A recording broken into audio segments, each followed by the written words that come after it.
C'est le retour d'un classique sur Forza Horizon 5, la Koenigsegg CCX vient de revenir sur le jeu et elle a été débloquée gratuitement. Dans cette vidéo, je vais vous expliquer comment l'obtenir, je vais aussi vous parler un petit peu de cette voiture IRL, et puis ensuite, bien sûr, on va la tester sur le Top Gear Equinox avant et après amélioration, histoire de voir un petit peu ce que ça donne côté performance. Cette voiture est donc à débloquer gratuitement sur Forza Horizon 5 via le système de sélection de festival. Elle est à 20 points et vous avez jusqu'au 18 janvier pour l'obtenir. 20 points sur cette saison, ça se fait vraiment très vite. Pour vous donner une idée à quel point c'est rapide, cette semaine, le Forzathon qui rapporte à lui seul 5 points se complète en quelque chose comme 5 minutes. Donc si vous faites le Forzathon plus les défis, on va dire, de radar, de zone de vitesse, ce genre de choses, vous êtes déjà presque à 20 points et ça vous aura pris max 10 à 15 minutes. Donc ça se débloque très rapidement et sachez aussi d'ailleurs que cette même saison, donc jusqu'au 18 janvier 2024, il y a à 40 points de section de festival la Lycan Hypersport qui est elle aussi un retour d'ancien Forza sur ce Forza Horizon 5 et qui était une voiture très attendue par la communauté. Si vous voulez voir un petit peu à quoi elle ressemble et quelles sont ses performances avant éventuellement de la débloquer, sachez que j'ai fait une petite vidéo test de cette voiture là il y a quelques jours sur ma chaîne, donc vous la trouvez assez facilement. Donc voilà, je vais vous présenter un petit peu cette voiture. Juste avant ça les gars, ça peut vous intéresser, même si ça n'a pas grand chose à voir avec la vidéo. Sachez qu'il y a actuellement un concours sur la chaîne vous permettant de gagner le jeu de votre choix. C'est un concours qui est réalisé en partenariat avec Instant Gaming. Vous trouverez le lien pour participer à ce concours sous cette vidéo. C'est gratuit, ça se fait en 2 clics. Un clic pour cliquer sur le lien et un clic derrière sur la page qui va s'ouvrir.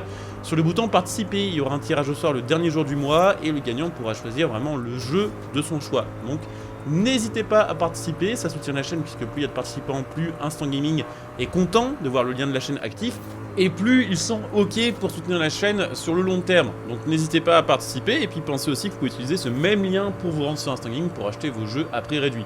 Je vous le disais, cette voiture est un classique au final dans la série Forza. On l'a déjà eu sur pas mal d'autres jeux de la licence, notamment... Ah, ça va taper, notamment sur Horizon 4, mais aussi sur les Motorsport. Je crois qu'on l'avait sur Motorsport 4 et peut-être même sur Motorsport 3, celle-ci. Donc elle est présente depuis de nombreuses années dans la série et très honnêtement c'est plutôt cool de la voir revenir gratos sur Forza Horizon 5. Donc c'est une caisse qui a un look assez moderne quand même, c'est vrai qu'elle a vraiment la même silhouette que les Koenigsegg modernes, hein, comme la Agera. La seule chose, j'ai envie de dire, qui change vraiment, ça va être la mécanique, mais au niveau de l'esthétique, c'est notamment les feux arrière et les optiques avant qui sont plus tout à fait les mêmes.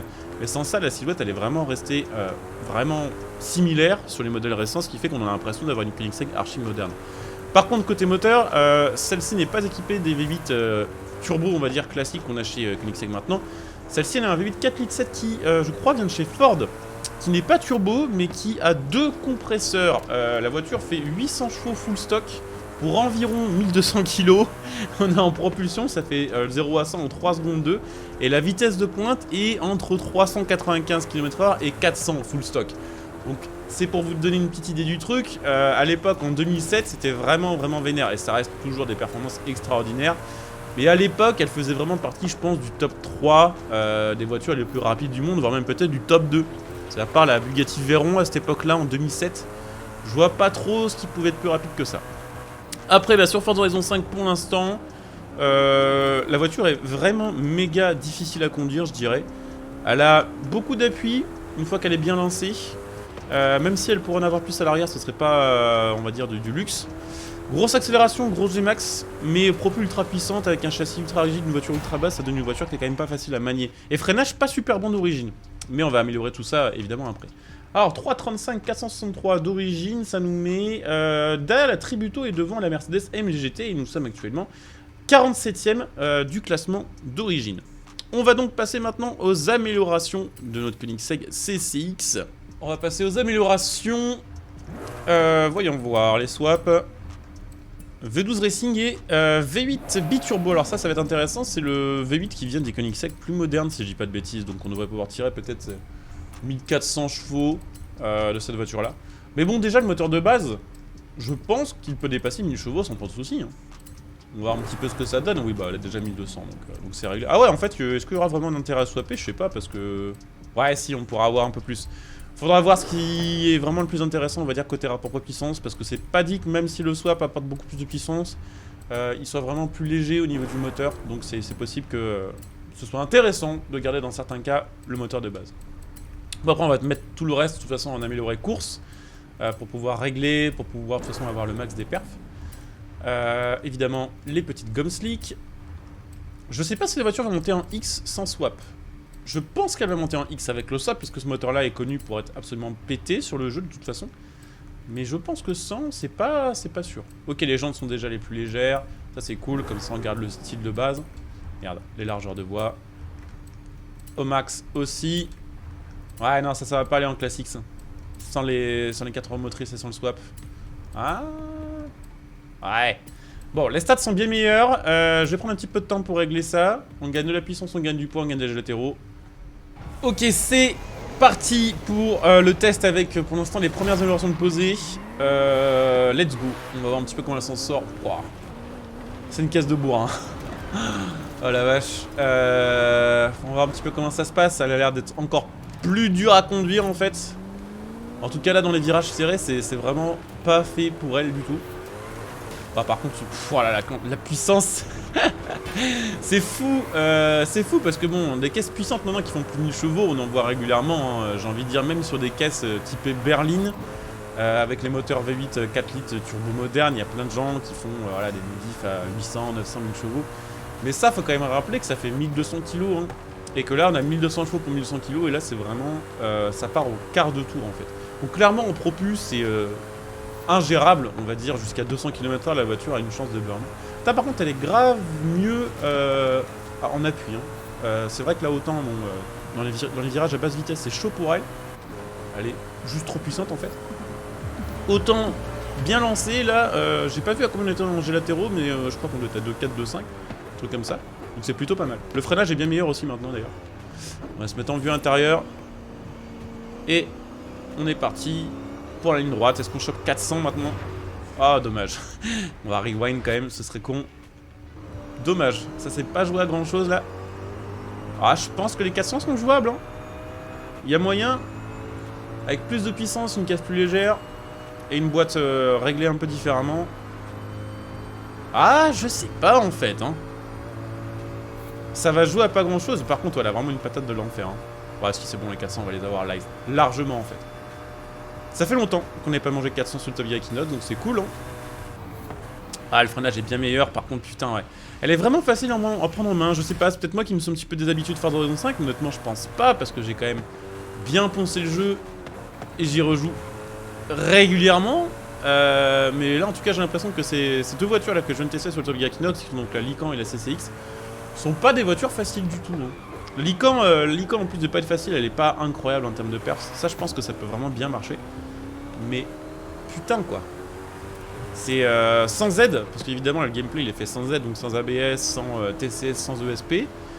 Je pense que c'est pas les caisses les plus faciles à prendre du jeu, hein. Clairement, si vous jouez à Forza Horizon 5 et que vous dites tiens pour changer un peu mon expérience de jeu, j'aimerais bien désactiver des Z, ou me mettre à conduire au volant par exemple, ne commencez pas par la CCX. Voilà, prenez-vous une bonne merguez en classe D avec quelques améliorations. Sinon vous allez juste vous dégoûter du jeu. Hop. Allez, on va essayer de finir ça proprement. Bah pour l'instant ça s'est pas si mal passé, c'est juste que je sens dans la manette que je suis crispé en fait. On n'a pas fait de grosses erreurs, mais je sens que... Allez, un tout petit peu trop de puissance ou un mauvais réflexe, un peu mauvais timing. Et ça passera pas. Hein. Putain, ouais, elle est difficile à conduire, mais elle est quand même bien efficace. Hein. Je dois avouer que pour une caisse de 2007, parce que quand même 16 ans, hein, je pense qu'il y avait effectivement pas grand chose de plus efficace à l'époque. Ah, puis là, côté chrono, en vrai, on va se mettre plutôt pas mal. On devrait quand même bien monter au classement, je pense.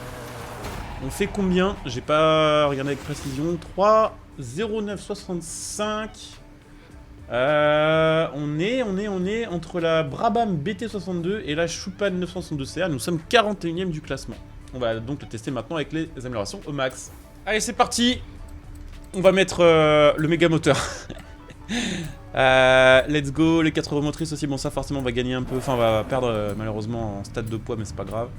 Ah, 1340 chevaux. On va gagner 100 chevaux. Après, ouais. On va prendre un peu de poids, je pense. Mais là, par contre, on est en classique. Ok. Voyons voir, du coup, les stats. Ouais. Ouais, si, ça peut être intéressant. Ça peut être intéressant. On prend pas trop de poids. Donc, bah écoutez, on va installer ça, je règle ça, puis on part de suite pour le test final. Allez, ça part sur le test final de la CCX. Avec les 4 roues motrices, avec tout ce qui va avec. Ah, c'est plus facile à conduire. Très clairement. Il y a des voitures sur lesquelles je suis un peu contre les 4 roues motrices parce qu'on perd totalement le feeling de la voiture. Là, sur celle-ci, perdre son feeling de base, ça me dérange pas, hein, vu comment c'était un stress à conduire. Après, c'est vraiment... ça dépend du modèle. J'ai envie de dire une One moderne, ou une Agera RS par exemple, même une Regera, elles sont beaucoup moins cool à conduire en 4 roues qu'en Pro Plus. Mais là, celle-ci, je dis pas non. Ah, puis là, elle est beaucoup plus facile à prendre en main, à estimer. Après, c'est peut-être aussi parce que c'est le 3ème run qu'on fait avec, forcément, on la connaît mieux aussi, mais là, je pense qu'elle passe globalement bien plus vite partout, avec les réglages qu'on a fait. Je sais pas ce que ça va donner niveau chrono final, mais il y a moyen qu'on gagne à l'aise, je pense, entre 5 et 10 secondes. Hein. Ça devrait le faire, parce que là, on passe vraiment beaucoup plus vite partout, et la ligne droite, on va gagner du temps, c'est sûr, parce qu'on a plus de puissance, et on a une Vmax plus élevée. Ouais, ça devrait pas être mal. On va voir un petit peu ce que ça donne. Ah, le freinage est bien maintenant. L'intérieur est marrant, c'est vrai que j'ai pas trop parlé de ça dans cette vidéo. L'intérieur fait sport, sauf le compteur et ce qu'on va dire de visible au niveau du volant, où là ça fait vraiment course. C'est marrant, on va dire, le mélange des deux mondes comme ça. Un côté un peu classe juste sport avec du carbone, et l'autre vraiment course, typé CCGT. Je crois que la CCGT d'ailleurs est basée là-dessus. Pour info, la CCGT est une des meilleures voitures du jeu, voire même la meilleure, j'ai envie de dire, hors édition spéciale et hors DLC. Donc, des putains de missiles. Mais là, on va voir le chrono final. 415 quand même ici. Hein. C'est quand même pas mal, 417 même. Je freinais un petit peu fort.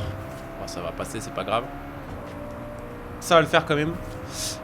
Puis on va voir bien sûr le chrono final de cette petite voiture là, en sachant que cette semaine ou la semaine d'après, on verra, il y aura d'autres épisodes du Top Gear Equinox, puisqu'ils doivent sortir sur le jeu la Wera, si je dis pas de conneries. Et je sais plus, la GTA Spano qu'on testera aussi sur le Top Gear, qui sera probablement une énorme merguez, mais on verra. Il y a un monde dans lequel sur Horizon 5 avec la physique du jeu, c'est différent et on fait un bon chrono. Donc si ce genre de vidéo vous plaise, pensez comme ça vous abonner pour les prochaines, puisqu'il y en aura d'autres. Pensez bien sûr aussi à laisser un like pour le référencement de cette vidéo, et puis n'hésitez pas, si ça vous intéresse, à venir me follow sur Twitch, puisqu'actuellement je fais pas mal de lives, notamment tous les jeudis on est sur Forza. Des fois on fait d'autres lives dans la semaine, on fait du multi sur Motorsport, on fait du multi sur Forza Horizon. Donc venez follow via le lien si ça vous intéresse, qui sera sous cette vidéo, et puis n'hésitez pas bien sûr, comme d'hab, à claquer votre Prime, et si vous avez Amazon Prime, pour soutenir la chaîne gratuitement, ça fait toujours plaisir. Bref. Oula. Oh, ça me donne le mort là de me cracher ici. Ce virage là, en vrai c'est méga rare que je me sois craché dedans. Dans tous les épisodes que j'ai fait, je pense que ça a dû arriver moins de 5 fois. Il faut que ça aille avec le CCX. Comme par hasard. Ah, chrono va être serré hein. Chrono va être compliqué là. Je sais pas du tout combien on est capable de gagner, mais c'est peut-être un peu moins bien que ce que je pensais. Ouais, quoique non, 3 minutes pour l'instant. Ah ouais, non, elle bombarde. Alors, c'est quoi le chrono final?